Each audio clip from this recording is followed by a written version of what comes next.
அனைவருக்கும் வணக்கம். இது யூகேவி தமிழா. கல்வி சம்மந்தப்பட்ட தகவல்களை நம்ம சேனலில் தொடர்ச்சியாக கொடுத்துட்டு வரோம். அதேமாதிரி ஒரு +2 முடிக்கிற ஸ்டூடெண்ட் அடுத்து என்ன படிக்கலாம், எங்கே படிக்கலாம், எப்படி படிக்கலாங்கிற கான்செப்டை பேஸ் பண்ணியும் வீடியோஸுங்கிறது கொடுத்துட்டு வரோங்க. இப்போ இந்த பர்டிகுலர் வீடியோவில் நான் என்ன சொல்ல போகிறேன் அப்படின்னு பார்த்தீங்கன்னா, CUET அப்படிங்கிற நுழைவுத் தேர்வு, அதாவது காமன் யூனிவர்சிட்டி என்ட்ரன்ஸ் டெஸ்ட் 2025க்கான நுழைவுத் தேர்வுக்கான ரிசல்ட்ஸுங்கிறது வந்தாச்சு. இந்த ரிசல்ட் வந்ததுக்கப்புறம் என்ன பண்ணணும்னு சொல்லி கண்டினியூஸாக மாணவர்கள் மற்றும் ஸ்டூடெண்ட்ஸ் பேரண்ட்ஸ் வந்து கேட்டுக்கிட்டே இருக்கிறாங்க.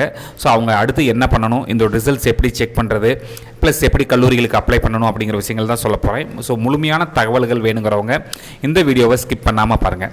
ஸோ இப்போ காமன் யூனிவர்சிட்டி என்ட்ரன்ஸ் டெஸ்ட் தமிழ்நாட்டை சேர்ந்த மாணவர்கள் மற்றும் இந்தியா முழுமையாக இருக்கக்கூடிய அனைத்து மாநிலங்களை சேர்ந்த மாணவர்களும் நிறைய பேர் இந்த பரீட்சையை எழுதியிருந்தாங்க. ஸோ அவங்களுக்கான ரிசல்ட்ஸுங்கிறது வந்தாச்சு. ஸோ அந்த ரிசல்ட்ஸை வந்து நீங்கள் இங்கேயே லிங்க் வந்து கொடுத்துருக்குறாங்க. ஸோ இந்த லிங்க்கை இங்கே வச்சு கிளிக் பண்ணாலும் சரி, இங்கே நீங்கள் வந்து அட் த சேம் டைம் வந்து பார்த்திங்கன்னா உங்களுக்கு வந்து ஸ்கோர் கார்டுன்னு கொடுத்துட்டாங்க. ஸோ இந்த ஸ்கோர் கார்டில் போய் செக் பண்ணினீங்கனாலும் உங்களுக்கான அப்ளிகேஷன் நம்பர், பாஸ்வேர்டு மட்டும் கேப்சா கொடுத்து நீங்கள் கொடுத்தீங்கன்னா உங்களோட ஸ்கோர் கார்டுங்கிறது ரிலீஸ் ஆகும்.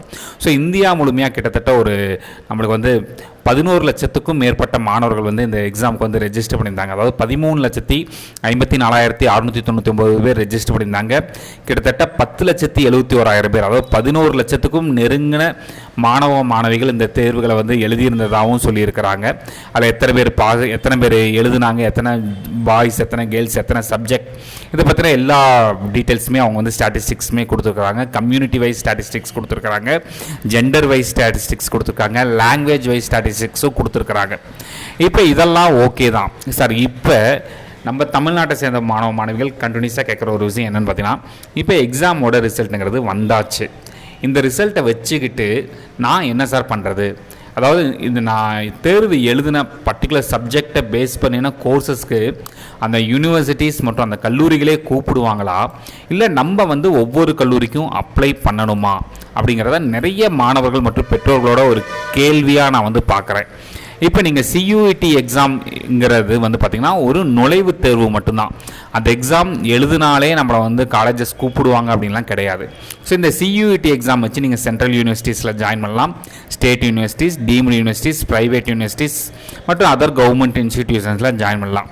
இப்போ தமிழ்நாட்டை பொறுத்த வரைக்கும் நிறைய பேர் இந்த CUET எக்ஸாம் எழுதுனதுக்கான காரணம் என்னென்னு பார்த்தீங்கன்னா, BSc அக்ரி கோர்ஸில் வந்து தமிழ்நாட்டில் வந்து சீட்ஸ் வந்து கம்மி, ப்ளஸ் போட்டிகள் அதிகம். அதனால நான் வந்து CUET எக்ஸாம் எழுதி ஐகேர் கவுன்சிலிங் வழியாக நான் வந்து BSc அக்ரி படிச்சுக்கிறேன் சார், அதுவும் நம்ம மாநிலத்தில் இருக்கக்கூடிய சீட்டே படிக்கிறேன்னு நிறைய மாணவ மாணவிகள் எழுதுனாங்க.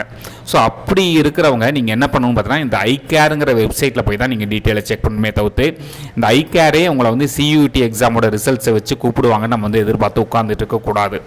ஸோ இது வந்து ஒரு சின்ன எக்ஸாம்பிள். இப்போ இந்த ஐகேரில் வந்து இன்னும் இந்த வருஷத்துக்கான UG கவுன்சிலிங் சம்மந்தப்பட்ட தகவல்கள் வரல. இப்போ வந்து பார்த்திங்கன்னா அவங்க வந்து PG வெட்டினரி கவுன்சிலிங், அதே மாதிரி வந்து PG கோர்சஸ்க்கான கவுன்சிலிங் டீட்டெயில்ஸ் தான் வந்து கொடுத்துட்டு இருக்காங்க. UG கோர்சஸ்க்கான கவுன்சிலிங்கிறது இன்னும் வந்து அவங்களுக்கு வந்து ஆரம்பிக்கவே கிடையாது.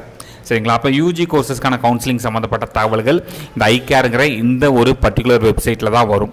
அதே மாதிரி வந்து பார்த்திங்கன்னா நிறைய பேர் வந்து இன்ஜினியரிங் படிக்கிறதுக்காக வந்து அப்ளை பண்ணியிருந்தீங்க.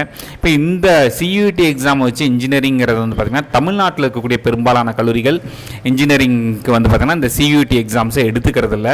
பட் நீங்கள் என்ன பண்ணிக்கலாம் அப்படின்னு பார்த்தீங்கன்னா, நீங்கள் வந்து சில டெக்னிக்கல் யூனிவர்சிட்டிஸ் இருக்குது. இப்போ உதாரணத்துக்கு டெல்லி டெக்னிக்கல் யூனிவர்சிட்டிஸ், அதேமாதிரி பாண்டிச்சேரி யூனிவர்சிட்டி, இந்த மாதிரியான யூனிவர்சிட்டியில் போய் படிக்கிறதுக்கு நீங்கள் அந்த கல்லூரியில் ஒவ்வொரு யூனிவர்சிட்டிக்கு தனித்தனியாக அப்ளை பண்ணணும்.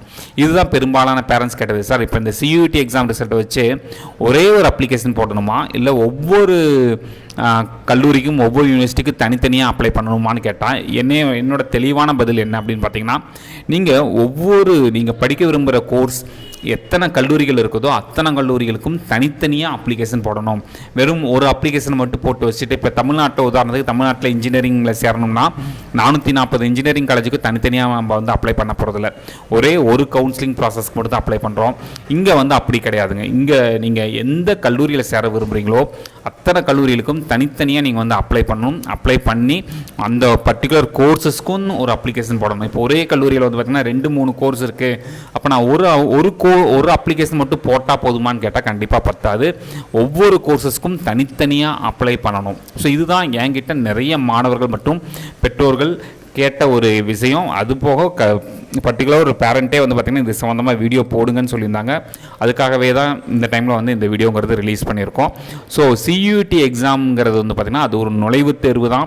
அதை வச்சு அந்த ரிசல்ட்ஸை வச்சு நீங்கள் தனித்தனியாக அப்ளை பண்ணணுமே தவிர்த்து இந்த எக்ஸாமோட ரிசல்ட்டை வச்சுட்டு அவங்களே கூப்பிடுவாங்க அப்படின்னு தயவு செஞ்சு உட்கார வேண்டாம். உங்களுடைய ஸ்கோர் கார்டை ஃபஸ்ட்டு டவுன்லோட் பண்ணுங்கள். ஸ்கோர் கார்டில் இருக்கக்கூடிய ரிசல்ட்ஸில் வந்து 2 விஷயம் இருக்கும்.